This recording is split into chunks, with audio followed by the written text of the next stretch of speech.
aplikasi-aplikasi yang nggak open bug bounty.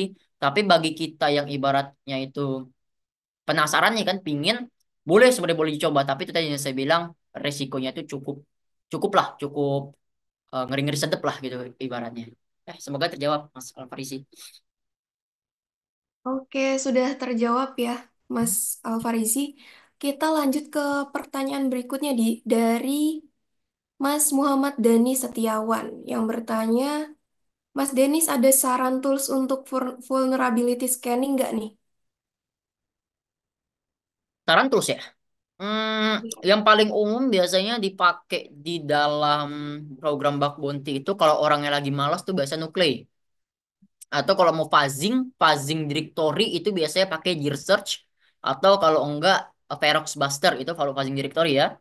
Kalau subdomain enumeration itu biasanya pakai apa ya? Sub Subfinder, atau kalau enggak satu lagi itu Asset Finder, ya kan? Nah, kalau untuk ngecari activity subdomain itu bisa pakai HTTPX atau mungkin ada tools-tools lain yang bisa berserakan di GitHub.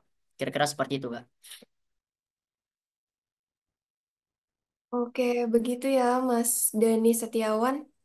Jawabannya ternyata ada banyak sekali ya. Kalau gitu kita pilih deh ya yang pertanyaannya nih beruntung bisa dibacakan gitu. Oke, sebentar.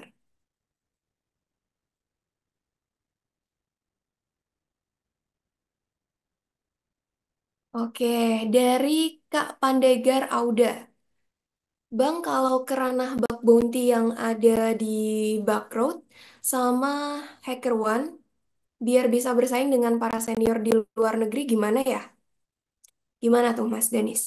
Oke, kalau runner bug bounty yang ada di Valorant sama HackerOne bisa bersaing dengan para senior itu luar negeri gimana ya? Sebenarnya kalau kata orang-orang yang saya tanya-tanya ya, apalagi kepada Mas Nur nih yang lagi raise hand sekarang nih, ya kan, atau sama Mas Faras juga, sama orang-orang metaforsik juga lah ya, itu pada jawabnya itu sebenarnya hoki-hokian. Jadi eh penembak gunting yang ada di background itu sama hacker itu bisa biar bisa bersaing. Sebenarnya itu tadi yang saya bilang ya, kita tuh hoki-hokian. Kadang ada aja senior yang melewatkan satu program bug bounty, tapi ada yang emang baru-baru masuk, jangan tiba-tiba dia hoki, habis itu dia report tiba-tiba dapet gitu, dapat kerentanan. Jadi sebenarnya itu tadi Mas Pandegar, tergantung kehokian kita aja sebenarnya, tergantung cara riset kita juga gitu yang kita nilai. Kira-kira seperti itu.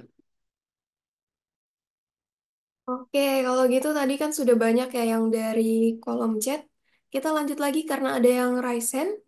Boleh, Mas Nur, silakan.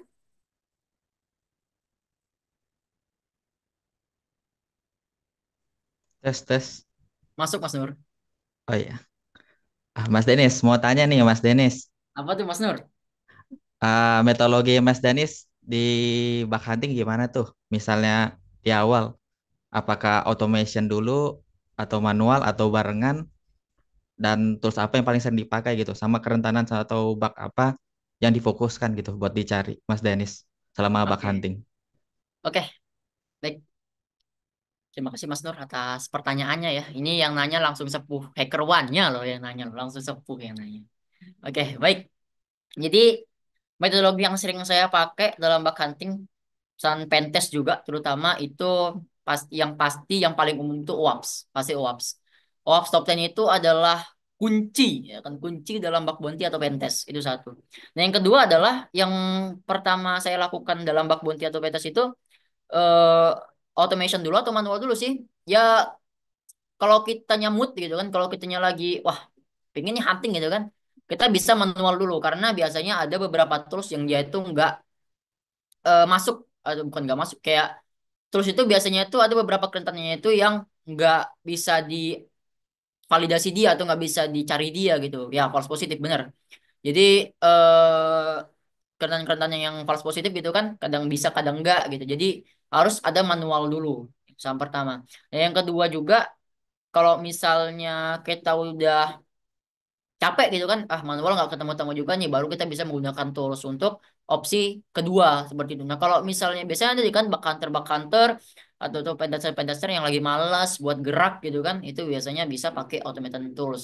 Tapi itu tadi kurang worth it sebenarnya, karena yang tadi Mas siapa tadi bilang ya, false positif, kira-kira seperti itu. Itu Mas Oke, Nur. sudah terjawab ya berarti. Kalau gitu kita boleh deh tambah satu pertanyaan lagi nih dari kolom chat. Dari admin panel leader. Izin Kak, kan saya awam banget. Jadi pertanyaannya agak berantakan. Pertanyaannya, apakah ada tips bermain bug bounty di platform bug bounty seperti HackerOne dan Bugcrowd agar tidak mendapatkan informatif? Karena saya sering melaporkan kerentanan valid tapi ditutup informatif, Kak.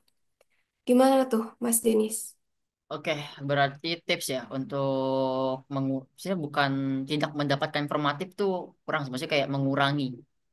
Sebenarnya ya itu tadi ya, mungkin keluh kesahnya Mas Nur atau Mas Faras juga pasti kan sama juga ya. Yaitu misal kita nemu kerentanan yang berdampak tapi tiba-tiba informatif gitu. Tim analisisnya kadang-kadang menjengkelkan gitu, tapi ya mau bagaimana lagi, kita juga harus bisa, ibarat kata tuh kita harus bisa debat juga atau adu argumen dengan dia juga gitu, bahwasanya eh ini bug saya ini loh gitu kan, ini saya ada buktinya loh segala macam, agar bikin si tim analisisnya percaya juga gitu. Nah kalau untuk mengurangi informatif ya kita harus cari bug-bug yang ibarat kata itu yang berdampak, selagi yang berdampak. Dan kalau dibilang cara menguranginya bagaimana ya nggak ada gitu, karena itu hoki-hokian teman-teman semuanya. Mas Nur juga bilang nggak ada untuk mengurangi duplikat atau informatif juga. Jadi tergantung dari kita researchnya, kita anggap itu berdampak, itu bisa ibarat kata itu merusak seperti itu, mengganggu aktivitas website, maka itu dapat dikatakan masuk severity ya, seperti low, medium, high atau critical, kira-kira seperti itu. Oke, berarti sudah banyak ya pertanyaan yang terjawab dari Mas Denis tadi.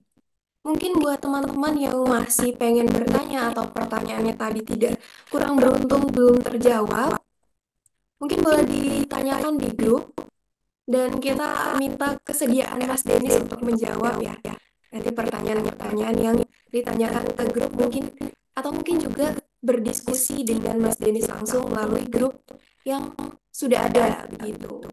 Oke, terima kasih kepada Mas Denis atas materi yang sangat informatif dan terima kasih juga kepada seluruh peserta yang telah aktif mengikuti webinar ini dari awal sampai akhir.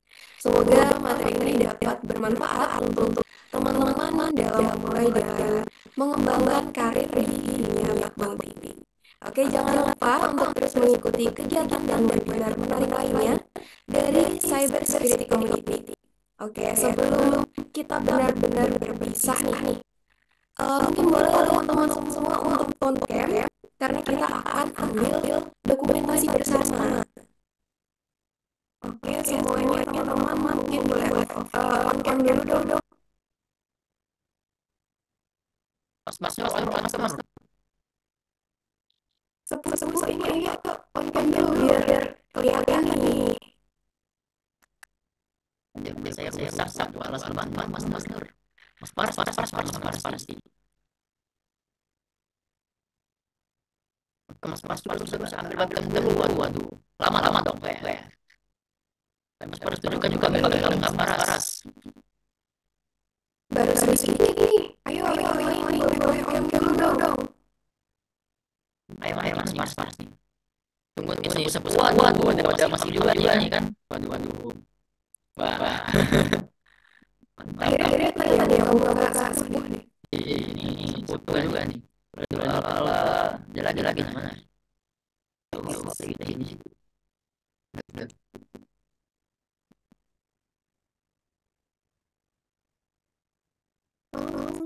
Share screen-nya. Kenapa? Oh ini Mas Nyoman mau jadi pemateri juga kah? Melanjutkan. Oke.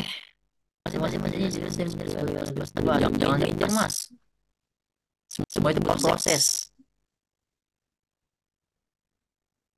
Itu dia aja baca di cancel aja itu apanya share screen-nya.